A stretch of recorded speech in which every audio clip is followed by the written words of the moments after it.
नमस्कार, मैं सरोजनी पांडे अपने चैनल सरस्वती गंगा में आप सभी का स्वागत करती हूँ। कैसे हैं आप सभी? आशा करती हूँ अच्छे होंगे और मेहनत से पढ़ रहे होंगे। आज मैं वीडियो लाई हूँ तत्सम उपसर्ग का। किसी एक बच्चे का फ़ोन आया था मेरे पास कि मैम निर और दुर उपसर्ग के कई कई रूप हैं, वो एक बार समझा दीजिए। ये जब मैं उपसर्ग पढ़ा रही थी, तत्सम उपसर्ग संस्कृत के उपसर्ग पढ़ा रही थी, तब उस टाइम पर मैंने समझाया था, थोड़ा सा समझा दिया था। लेकिन किसी बच्चे का फ़ोन आया था कि मैम एक बार उसे दोबारा से बता दो, यानी निर उपसर्ग के कितने रूप हैं और कैसे कैसे वो परिवर्तित होते हैं, और जो दुस उपसर्ग है वो किस किस प्रकार से परिवर्तित होता है। दुर उपसर्ग, दुर तो कौन कौन सा पढ़ना है हमें? निर उपसर्ग और दुर उपसर्ग। ठीक है, जैसा कि हम सभी जानते हैं कि सामान्य हिंदी के अंतर्गत हम सब पढ़ रहे हैं शब्द रचना, और शब्द रचना के अंतर्गत हम सब पढ़ रहे हैं उपसर्ग। ठीक है, उपसर्ग पढ़ रहे हैं। तो उपसर्ग के अंतर्गत में हमने तत्सम उपसर्ग, तद्भव उपसर्ग और विदेशी उपसर्ग सारे ही पढ़ लिए हैं, कहीं कोई कमी नहीं रह गई है।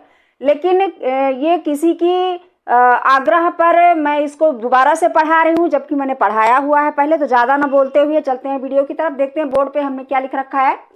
ये आपकी सुविधा के अनुसार मैं पहले लिख देती हूँ, ताकि लिखने में मेरा टाइम बर्बाद ना हो, सिर्फ समझाने में टाइम लगे। ठीक है, जो भी टाइम लगे वो समझाने में लगे। तो चलिए देखते हैं। ये मैंने दो उपसर्ग हमें देखने थे, दूर और निर।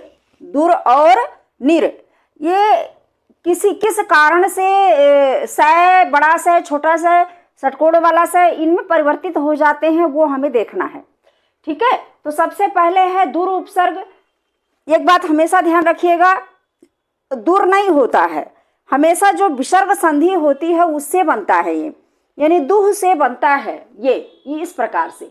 ठीक है, और इसका जब हम किसी भी शब्द के साथ जब हम इसको मिलाते हैं, संधि करते हैं, तब जो विसर्ग है वो रै बन जाता है, या फिर छोटा सा बन जाता है, या फिर षटकोण वाला बन जाता है, या फिर बड़ा सा बन जाता है।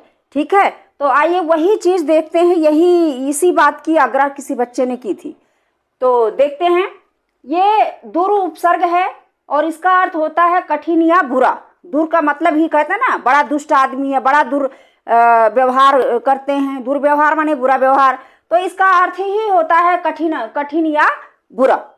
जैसे दुराभिमान, अभिमान का मतलब होता है घमंड, तो दूर उसमें जोड़ दिया गया तो बुरा अभिमान, यानी कि बहुत बुरा अभिमान करते हैं। कहते हैं ना सब कि जो अभिमान कर रहे हो ये अच्छा नहीं है, ऐसे कहते हैं ना, वो होता है दुराभिमान। दुर्घटना, घटना कोई घटित हो जाती है, वो अच्छी भी हो सकती है, बुरी भी हो सकती है, लेकिन जब बुरी होती है तब उसे दुर्घटना कहते हैं। वैसे घटना कहा जाता है, कोई भी घटना हो अच्छी बुरी, है ना, लेकिन दूर लगा देते हैं तो दुर्घटना यानी बुरी घटना। दुर्गुण यानी बुरा गुण, जो भी हमारे अंदर क्वालिटी है वो अच्छी नहीं है। दुर्बोध यानी कि जो आपको जानकारी है वो ठीक नहीं है, आप गलत समझ रहे हो, होता है ना ऐसे, है ना। दुर्भाग्य, जो आपका भाग्य है वो बुरा है। दुरुपयोग, किसी चीज का आप दुरुपयोग कर रहे हो, बुरा उपयोग कर रहे हो, चाहे पैसा हो, चाहे समय हो, ठीक है ना, चाहे इंसान हो, किसी का भी। ठीक है, तो ये हमने देख लिया। तो ये किसके कारण से होते हैं? ये सारी की सारी सघोष ध्वनियां हैं। सघोष ध्वनियां जानते हैं, जिन वर्णों के उच्चारण में हमारी स्वर तंत्री जो है यहाँ की वो झंकृत होती है, उसे सघोष ध्वनि कहते हैं। यानी कि कै वर्ण का वर्णमाला का जो वर्गीय वर्ण हैं उनमें पहला और दूसरा छोड़ करके बाकी सभी सघोष होते हैं। ठीक है, लेकिन जो पहला और दूसरा होता है वो क्या होता है? अघोष होता है। तो ये मैं यहाँ नहीं बताऊंगी।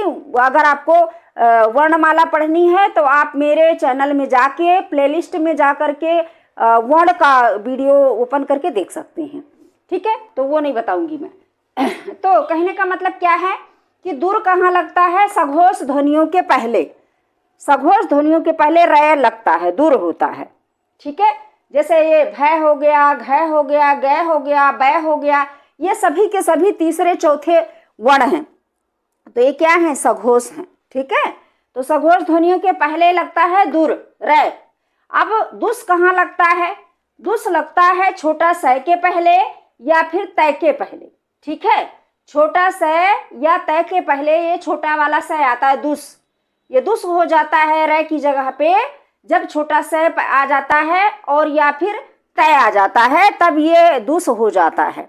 ठीक है, जब इसे तय से मिलान करना होता है, जुड़ना होता है या छोटा स से जुड़ना होता है तब ये दुस हो जाता है। कौन सा स? छोटा स वाला। ठीक है, ये स और तय अघोष के पहले, ये अघोष ध्वनियां हैं। उसके बाद है दुष, यानी षटकोण वाला स कब हो जाता है? इस दू का षटकोण वाला स कब हो जाता है, कैसे हो जाता है? जब कै वर्ण आता है, दुष्कर्म कै वर्ण आता है या पै वर्ण आता है या टै वर्ण आता है तब यह जो है क्या हो जाता है? षटकोण वाला स बन जाता है। या तो कै के पहले ये स आएगा या फिर पै के पहले आएगा स या फिर टै के पहले आएगा स, तब यह क्या हो जाएगा? षटकोण वाला स बन जाएगा। क्या? ये जो विसर्ग है, ठीक है, ये विसर्ग जो है ये अगर कै पै और टै वर्ण आएगा तब ये षटकोण वाले स में परिवर्तित हो जाएगा। दुष्कर्म कै से पहले, दुष्परिणाम पै से पहले, दुष्ट टै से पहले। ठीक है, तो ये देख लिया आपने। उसके बाद है दुष, यानी बड़ा वाला स। अब इस विसर्ग का बड़ा वाला स कैसे बन जाता है? बड़े वाले स कैसे बन जाता है? जब चय वर्ग आता है, जब चय वर्ग आता है।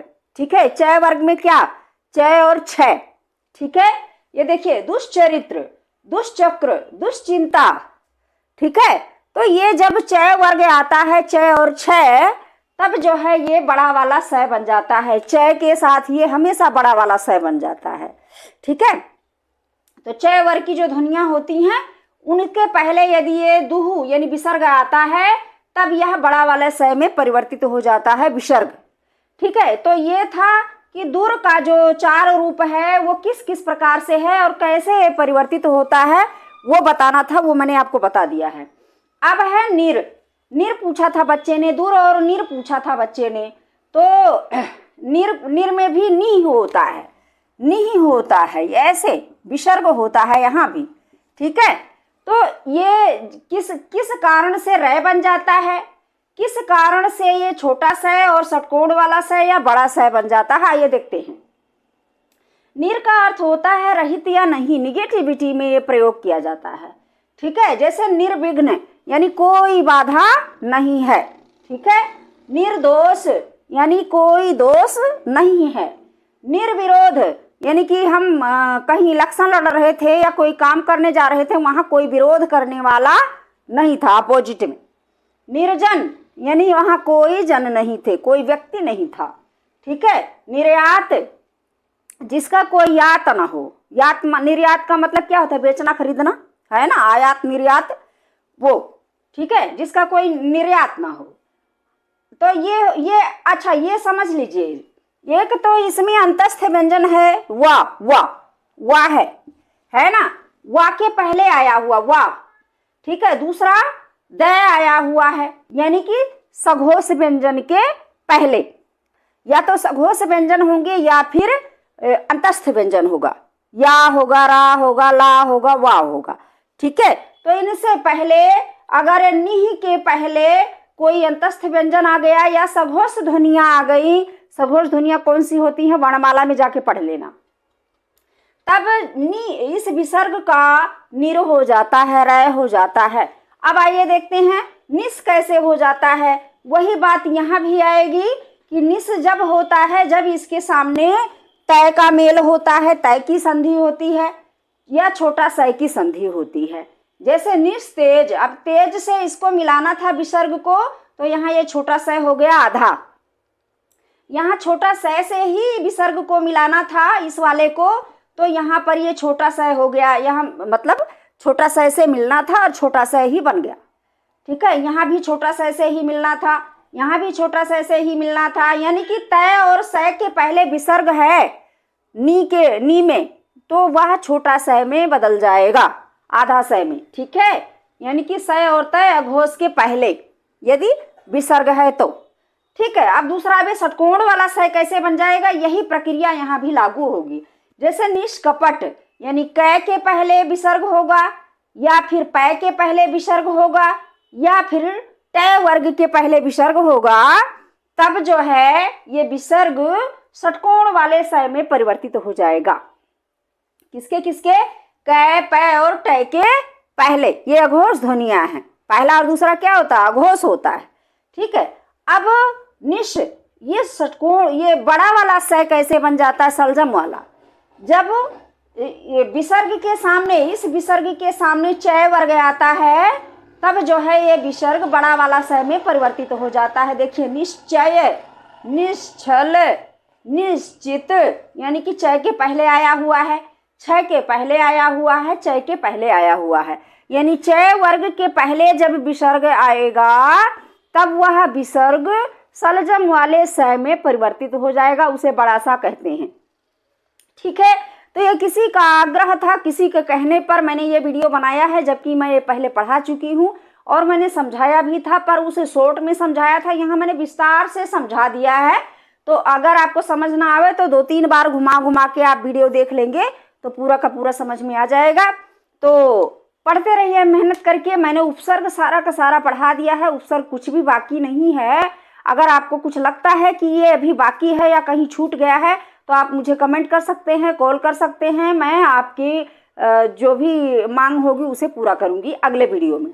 ठीक है। तो चलिए मिलते हैं अगले वीडियो में। तब तक के लिए धन्यवाद। खूब शेयर कीजिए, खूब दूसरों के पास पहुंचाइए। ये आपकी मेरे लिए गुरुदक्षिणा होगी। ठीक है। तो नमस्कार।